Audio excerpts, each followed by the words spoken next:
No fuel, no start. Step 1, crank the engine.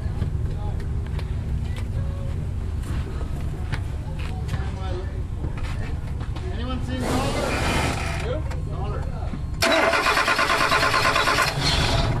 Step 2, check the spark with the spark tester.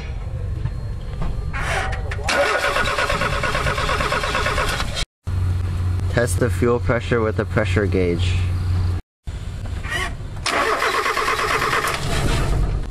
The fuel pressure should be 40 psi. Check if the fuse is good.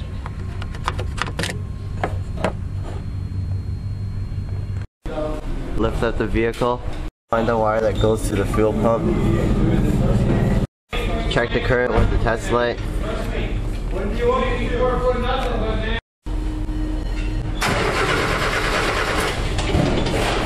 There's power that goes to the fuel pump, but the fuel pump does not work.